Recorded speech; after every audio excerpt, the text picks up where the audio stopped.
This is a video series entitled Why Mandelbrot? We're going to be talking about Chapter 1, The Secret Sauce. I'm going to start with a math function. Math function takes one input and produces one output, as defined by Wikipedia in a mapping. So the secret sauce of this function happens to be adding 1 to the input. So if you have an input of 1, the answer is 2. 1 in, 1 out. If your input is 11, the answer is 12. Let's go to another example. Sine function. The sine wave is the secret sauce. You give it a radian, it'll give you an amplitude. You give a radian, and it'll give you an amplitude. 1 in, 1 out. Quadratic. The secret sauce is the quadratic wave. If you give it an x, it will give you a y. An x will give you a y. 1 in, 1 out. Doesn't work the other way, however. You can't give it a y because it'll give you 2 x's, and that won't work. Let's talk about something that's not a function. This is a recursive equation. It's a loop. It takes the input, adds 1 to it, and it does it again. Keeps going around and around forever until you stop it. How do you do that? You make a preset limit. We're going to be talking about preset limits today. Here's an example. Iterations 1 through 5. You start with a starter of 0. So 0 comes in and 1 gets added to it, and 1 is sent around here, and 1 is added to it, and it comes out with a 2, and then a 3, and then a 4, and so on and so forth. Again, never stopping, because we haven't done anything to make it stop yet. So here's an example of squaring the input. So let's let the starter be 2. So we say, okay, 2 comes in here, we'll square it. It becomes 4. The 4 comes in and turns into 16. 16 comes in, turns into 256, etc. And again, it goes on forever.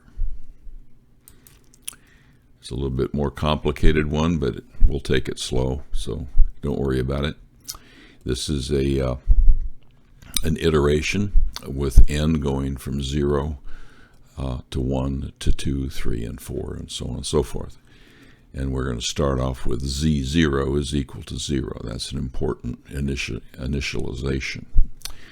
So what does that mean? Because n is 0, the first term in this secret sauce, so to speak, is n0 plus 1, which turns out to be z1, is equal to z0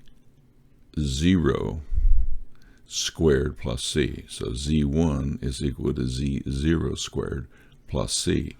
And then the next one would be 2, so z2 would be z1 squared plus c, and z3 would be z2 squared plus c. And you can see the rather easy pattern that's being developed here, because you could say, I can ask you, what is z25? And you could tell me that it's z24 squared plus c. All right, let's look at another one. This one is the recursive looping of the Mandelbrot equation. This one has a preset limit, however, because we want it to stop and give us an answer. We don't want it to keep going on forever. All right, so we're going to be talking about loop counts, how many times something goes around the recursive loop. And we're going to be talking about the preset limit that causes that loop to stop. All right, let's talk about Mandelbrot's world, Mandelbrot's universe.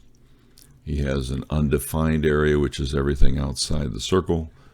His only universe is within a circle of radius 2. There is nothing else.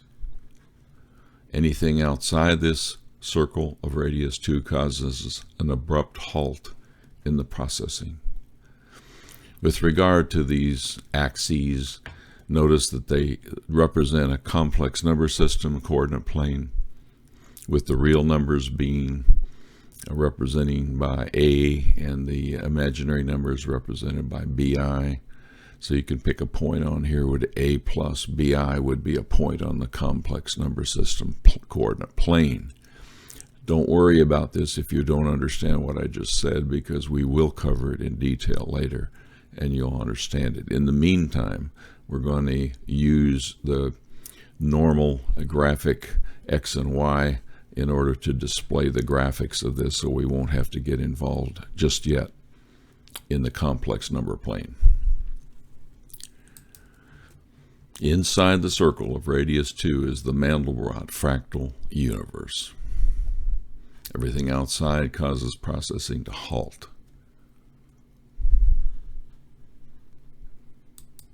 How'd he do it? Well, he's using loop counts. Loop counts within the recursive equation. So if it doesn't loop at all, it is undefined, and it tells you that your point you picked is outside the circle. No looping, it's outside the circle. If you pick a point here on the circle, you'll loop from 1 to 40 times. That'll tell you that it's on the white, but it's not on the fractals or the baby itself. If you're looping 41 to 999 loops, you are part of the fractals that surround a Mandelbrot baby. You're looping over 1,000 or over, you're a set member. This is a cutout here. You're a set member of the baby, and you're either a member of the baby's body or one of its appendages. And I note here that the actual upper limit of a set member is infinite. In other words, if it's truly a member of the set of C, then it will loop forever. And since we don't want to wait forever, we have to assign an upper limit. In this case, we've picked 1,000, and we'll talk about how to pick these numbers. But 1,000 was set here, and so it knew when to quit. And we could have used 30,000. That would have been better. But again, we'll talk about the arbitrary nature of these limits in a few minutes here. So in review, what we just said is, if you pick a point outside the circle, you'll get no color, no loops, and no pixels.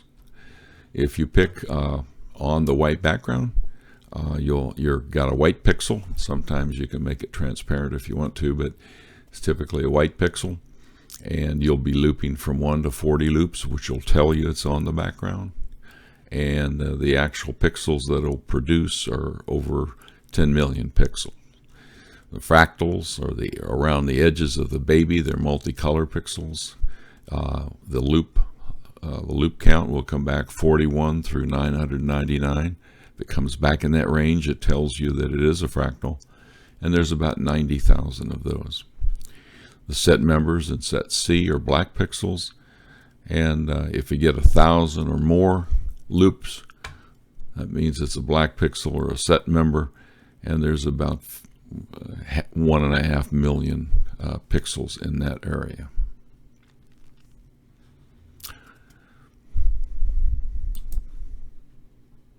If you let this 3D Cartesian coordinate system represent the Mandelbrot's complex number system graph, we can see visually what is going on with regard to the background.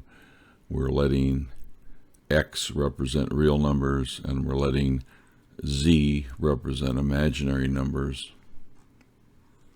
And for now, we'll let Y be stationary, but note that we will be expanding Y later on. So I want to play a little video for you. Watch the background rotate, and notice that the background does present an empty hole where the Mandelbrot and the fractals belong. So the point here is that everything of any significance whatsoever is within the circle of radius 2.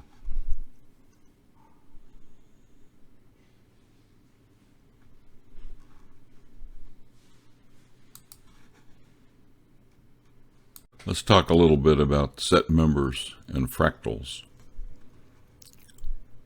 Show you a little video of what's going on there. We start with the white background, of course, and we already saw the empty hole. And what we're going to be doing here is we're going to be enlarging that background so you can see it just a little bit better, and so that you can see the empty hole.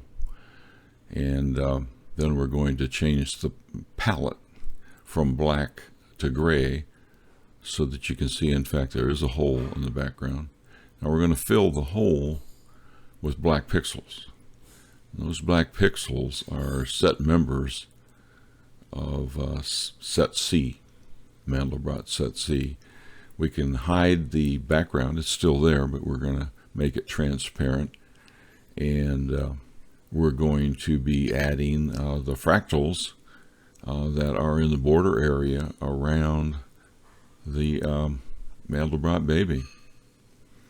And now we can get rid of the gray palette and go back to black, and you'll be able to see it regress back into the graph that we originally saw, and you'll be able to see it spin around a couple times.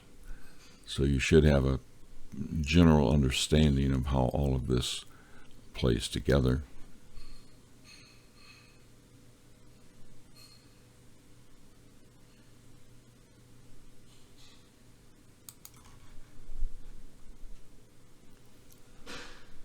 We talk about preset limits. Let's give a couple examples here of how the recursive function works. If we pick a complex number right outside the background, which is in the black area, and if we were to feed that equation into the recursive function, it would say that it did not circulate at all. It did not even go around the recursive function because it was undefined. It got kicked out. All right, let's pick another number. Notice I moved that just slightly down into the white area. We picked another number. We fed that into the recursive function, and it came out with the number 1. So that told us that we in fact have moved into the white area, and we now are in the background. And then the next one selected is one that's very close to the head of the baby. So we feed that equation into the recursive function, and the number that came out is 40, which says we're almost up to 41, which is talking about fractals, but we're not there yet. We're still in the background. We're still 40, and so that tells us that we've got a color white to deal with here for a white pixel.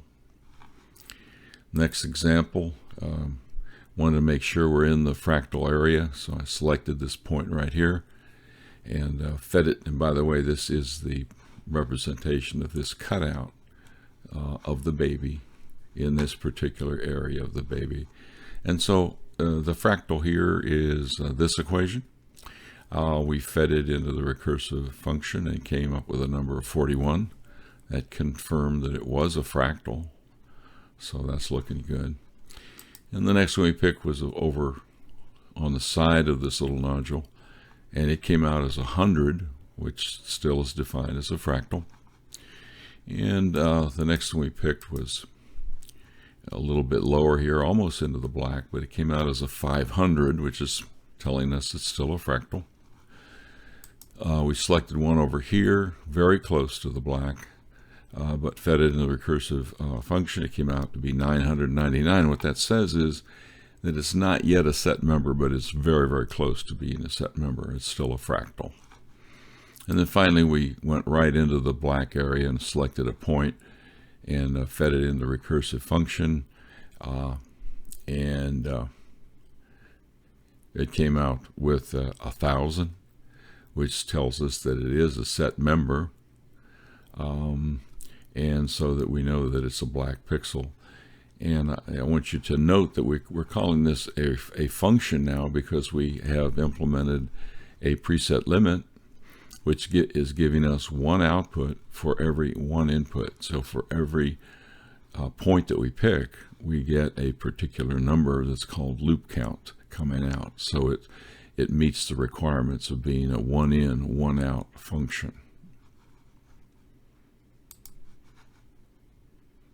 Summarize what we've just been talking about is we've been taking points on a complex number plane and feeding them into a recursive function and acquiring the loop counts of each of those points. And all that is predicated on the fact that there is some kind of a preset limit, some breakout limit, something that tells this function to stop and to come out with one output. So now it's time to talk about that. Let's first talk about the maximum breakout limit. As you recall, we had it set to 1,000. 1,000 or greater is an immediate maximum breakout limit. Note that 1,000 was set as an arbitrary upper limit. We'll talk about what that arbitrary is all about in just a second. The true Mandelbrot set members go around the loop forever. And so rather than having to wait that long, we set some upper limit. It doesn't have to be 1,000, but we have been using 1,000, and that's been working rather well for the examples. When the recursive looping stops or exceeds the upper limit, everything halts, and the number of loops gets reported out as the single output. With regard to other numbers, we could have used 3,000, we could have used 10,000, we could have used 20,000, we could have even used 150,000. All of that is okay, but the higher the upper limit, the longer it takes to draw the graphic object that you're dealing with. And the higher the upper limit, the greater the fractal detail is achieved, so that if you're diving deep into cascading levels of fractal graphics, you're probably going to want a very high number up here because you're going to go deeper and deeper and deeper. But for our purposes, 1,000 worked great because we didn't want to see any more detail than just what we had shown on the screen. Let's talk about this looping just for a minute. What is this looping that's going on inside a recursive function? Well, what happens is you pick a point, you feed it to the recursive function, it gives you another point, and it feeds back into itself, and it gets another point. It feeds back into itself, it gets another point, it feeds back into itself, it gets another point, and so on and so forth. And as long as these points stay within that circle, it'll do that forever. It'll pick all the points within that circle of radius 2. So we'll continue looping from point 0, 1, 2, etc. until it's halted. Point 1 is the original point because we cannot start with point 0, so we never select that one, but we selected this point. And what is happening is it's staying within the circle.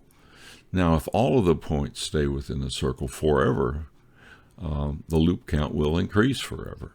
So any point that jumps the boundary of the circle stops processing. So if this next point goes out here, everything stops, and this point results in however many loops it went through the recursive function. Put it another way, the breakout limit with regard to the boundary circle. Here we have the same situation we just saw, but this time, instead of going down here, point 6 jumped outside and everything stopped. So crossing the boundary of the radius circle 2 was halt the execution. The recursive function may continue looping, so on and so forth. But when point 6 violates the boundary, all processing stops. The number of loops are then reported out to determine the color of this point right here, point 1. Let's talk about the minimum breakout. And that's arbitrarily set to 40. Any number 40 or below is an immediate minimum breakout if 40 was set as the arbitrary lower limit. And we'll talk about arbitrary in just a second. These lower valued breakout numbers do not belong to Mandelbrot set, nor do they belong to fractals, but instead they belong to the background pixels, typically transparent or white, for the Mandelbrot baby. Now, with regard to other numbers, we could use other numbers than 40. We could use 30, 50, 75, or 150 is fine. Other numbers would work. But the smaller the lower limit, the more noise that will appear around the fractals. And the smaller the lower limit, the larger the body silhouetted profile will be, with all kinds of things that you probably wouldn't want to see there. So 40 is a good number. You can experiment with that. but 40 would be much better than something smaller like 35 or 30. So you might want to go bigger, but maybe you want to stick with 40 being the smallest. That's up to you. Take a little closer look at the Mandelbrot baby. Let's take an X-ray and look underneath the microscope. Remember that we're dealing with the color white for the background, and we're dealing with the color black for the body and head of the baby. But on the edges of the baby there are fractals, and we need to see a little closer shot of that X-ray. The particular one we've chosen is called the Seahorse Valley. It's called the Seahorse Valley because these apparently look like little seahorses on the right side. But on the left-hand side, they're less seahorses than they are spirals, so they're called the double spirals. It's the Seahorse Valley. Now, with regard to color, again, we've got white background, we've got a color of the black of the body, but these colors here are totally arbitrary, and your call if you're writing the software or if you're displaying the Mandelbrot. So that means that for every point that happens to become a fractal point, you can assign any color that you would like. If, for example, if this one had not been assigned red around there, we could have assigned that yellow, and it could have had a yellow halo around it. Strictly arbitrary.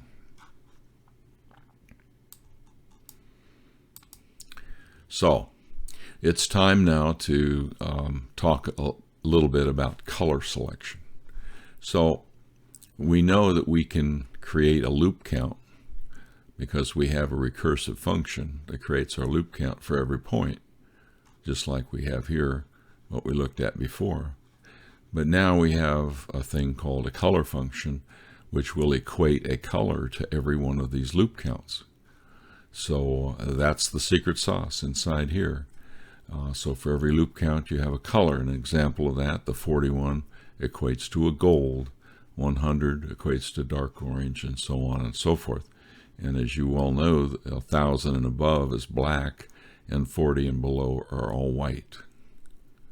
So now we can take the recursive function and the color function and put them together and find out what the secret sauce is. We pick a point, gets a loop count, and you get a color. Pick a point, get a loop count, and you get a color. And when you do all of that to all the points that you select, when you get done, you will have a Mandelbrot baby with full color fractals, white background, and black body. And by the way, the white and black is also arbitrary, but for this purpose, and it's more standard than most, we'll call it white and black. Hence, the point that you pick, which is A plus BI on the complex plane, has a specific color, which means that the pixel that you pick has a color on the display screen. That is the color that is generated by the secret sauce. Finally, in summary, we selected points. We attempted to find the set of points belonging to C, generated loop counts from recursive functions. We generated pixel colors from those loop counts. We display the white and black pixels of the baby's body and background. And finally, we talked about how we display multicolor pixel points that make up the fractals all around the baby. That concludes the first chapter of The Secret Sauce. The next chapter, and be sure to join us, to talk about complex variables.